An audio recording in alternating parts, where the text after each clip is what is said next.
It is Ryan Seacrest here. There was a recent social media trend which consisted of flying on a plane with no music, no movies, no entertainment. But a better trend would be going to ChumbaCasino.com. It's like having a mini social casino in your pocket. Chumba Casino has over 100 online casino-style games, all absolutely free. It's the most fun you can have online and on a plane. So grab your free welcome bonus now at ChumbaCasino.com. Sponsored by Chumba Casino. No purchase necessary. VGW Group. Void where prohibited by law. 21 plus. Terms and conditions apply.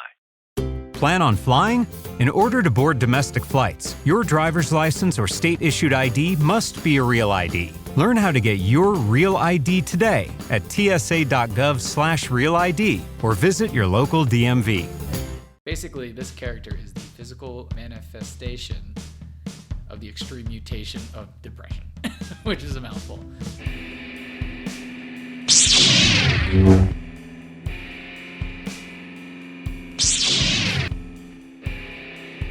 Hello, and welcome to May the Review Be With You with Nick and Joe.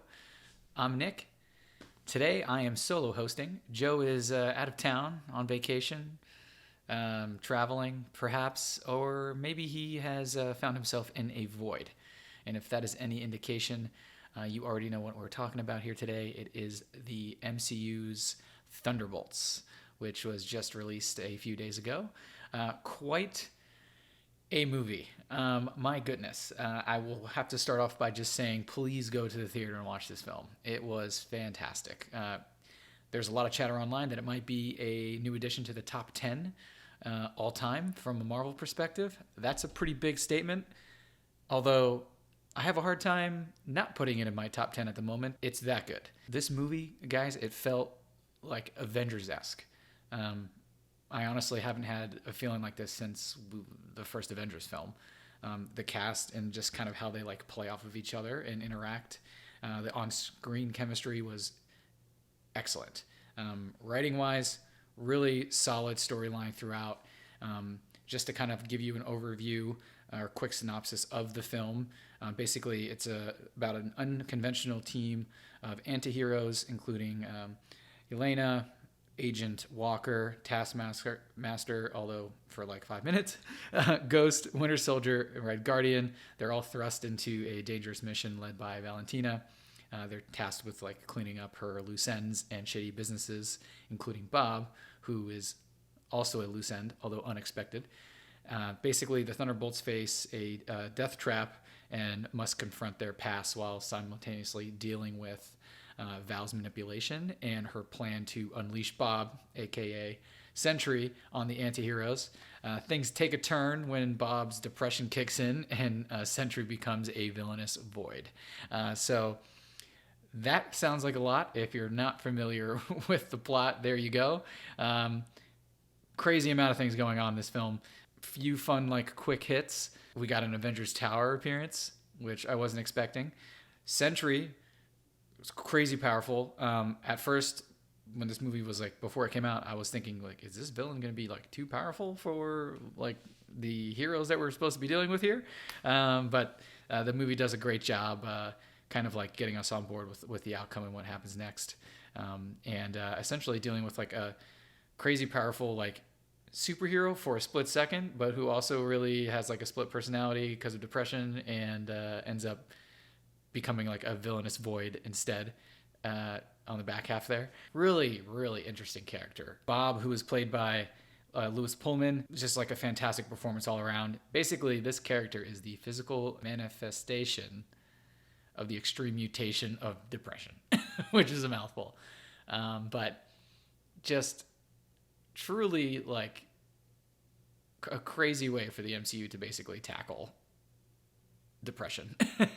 Movie kicks off with Yelena basically being depressed and looking for fulfillment and not being fulfilled, and then kind of like kicks off from there, and we find out that Valentina is potentially being impeached and that Bucky is one of the congressmen trying to do that, and of course it doesn't completely work out that way. Also, the way that they portrayed the Void in this film, terrifying. Happy that it wasn't an end-all be-all, so hopefully Joe joins us back here at some point in the future.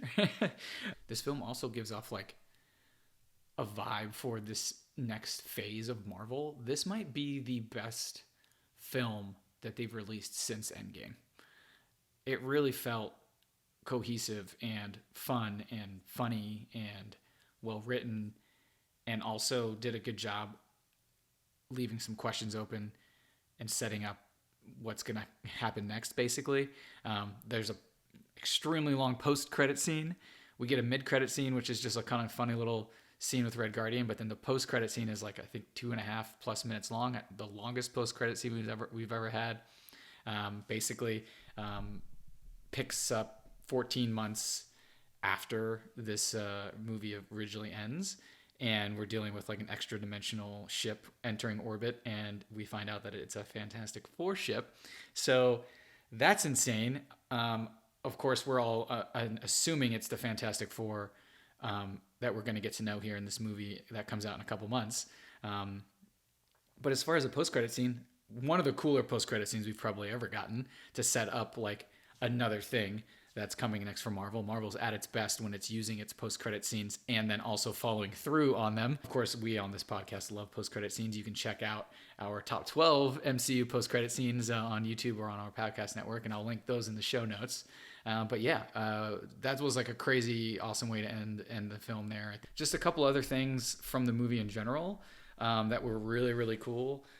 The moment where all the anti-heroes, if you will, enter the void together to go save Bob. Just basically kind of like just a bunch of like shame rooms or like escape rooms, if you will, inside basically like Bob's mind. And we get like all these flashbacks to Bob's past and like get an idea for like why he is the way that he is. And really this like movie kind of pulls on your heart a little bit, like the emotional roller coaster of it, and the really upfrontness of the highs and lows of being in and out of like a depressive state. What a really interesting way to tackle that, honestly. Not sure many franchises could do that, and Marvel found a way to also make it work for them and make the movie, funny and entertaining, and just makes you fall in love with like all these characters. And essentially it's called Thunderbolts, but we know that that's like a placeholder now, and Valentina at the end makes it about her and how this was always her plan all along, and we get this new name of the New Avengers with a Z, which is the Red Guardian's little flair add to it. So it was quite ridiculous, as only the Red Guardian could be. Let's talk about Bob, aka Sentry, aka our villainous Void. We first find Bob in the basically this down in the bunker that Valentina sends all these anti-heroes to, and they're all kind of like fighting with each other, and somehow they end up triggering this for all intents and purposes like a coffin that ends up opening up. This is where Bob has been basically just stored, and we come to find out that Bob was like presumed dead. But obviously he survived the like testing that we find out later they were doing on him and many other people, trying to create like their own superhero, not even a super soldier, but just like somebody with every single power, basically, who can do anything. And the comedic relief here is so great because, Bob doesn't remember anything, and everyone else in that room is just, the tensions are so high, and they're just trying to figure out where the hell this guy came from and why he was like stored down here. And so, we that's when we first meet him, and as the story progresses, we find out more details about the testing that they did on him and what he became. But really, it's one of those examples of like the serum that they gave him just essentially manifesting how his personality was times 1,000. And Bob mentions this like earlier in the film, how like, he gets in his really high moments and then these really lows are really low.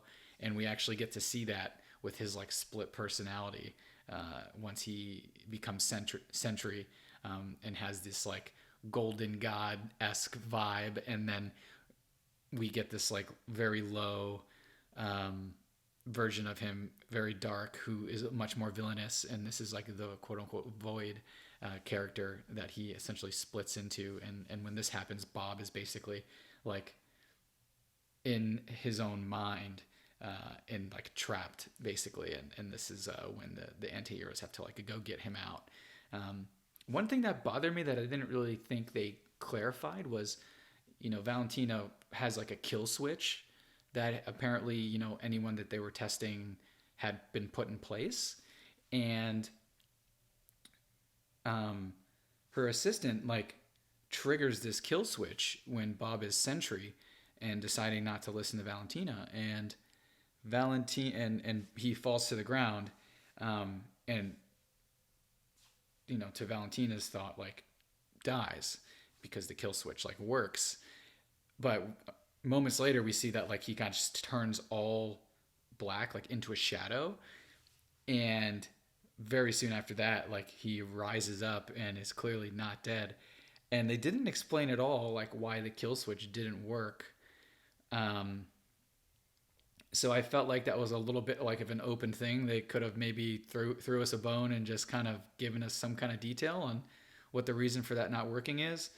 Granted, very possible Valentina, obviously there's no way for them to know why it didn't work in that moment, because everything transpired so quickly, and the movie really from there ends like timeline wise probably an hour or two later after the battle and after they go into the void. So maybe that's something that we'll find out later on why the kill switch didn't work. That would be a cool little thing to get some more details on. But that was like the biggest thing, I think, honestly, that I thought of like in the theater watching it.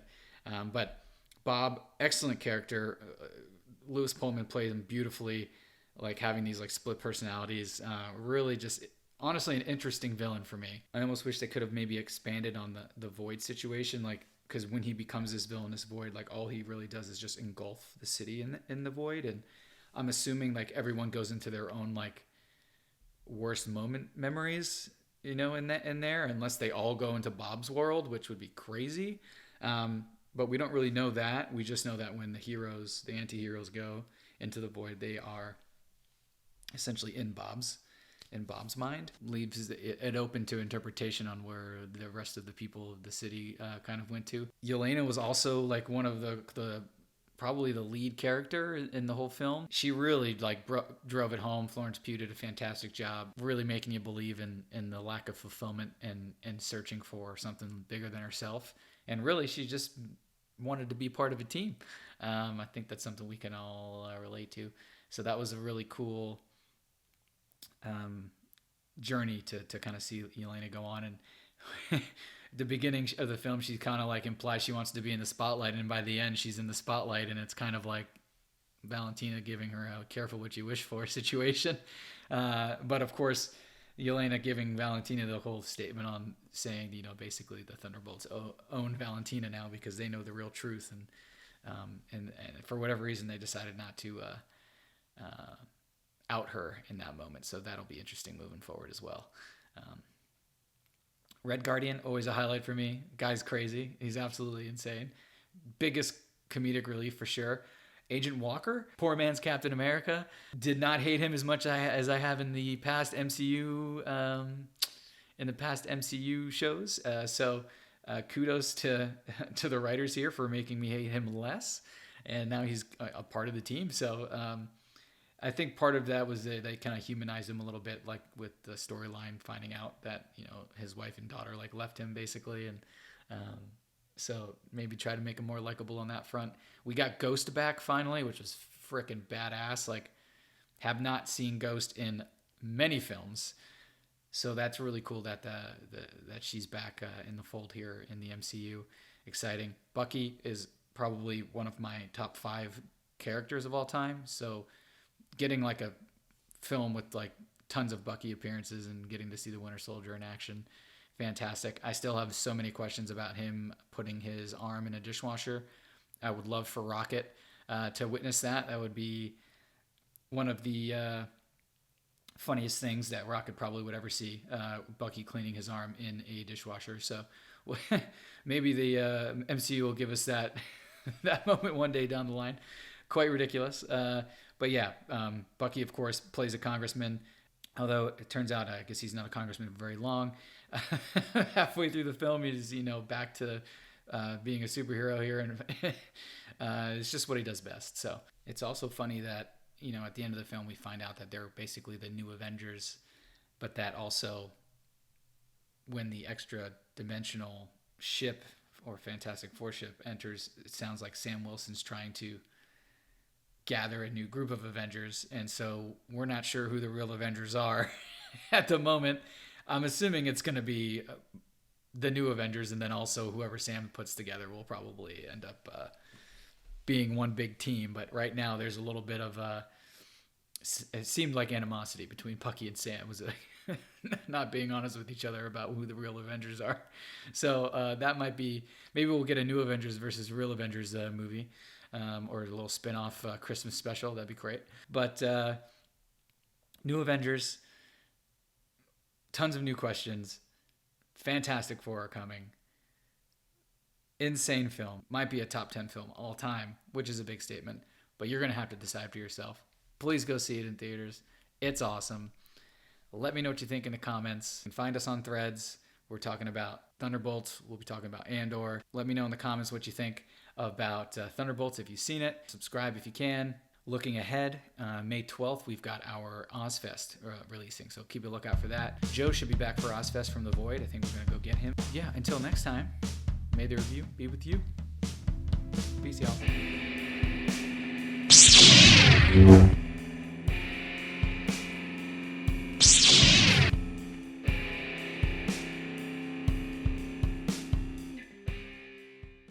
Ryan Seacrest here. When you have a busy schedule, it's important to maximize your downtime. One of the best ways to do that is by going to ChumbaCasino.com. Chumba Casino has all your favorite social casino games like spin slots, bingo, and solitaire that you can play for free for a chance to redeem some serious prizes.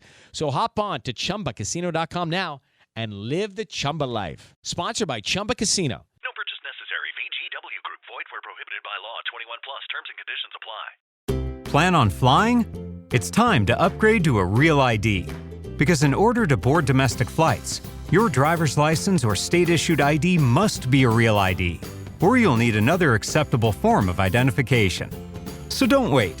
Find out how to get your Real ID at tsa.gov/Real ID. That's tsa.gov/Real ID, or visit your local DMV. And then you'll be cleared for takeoff.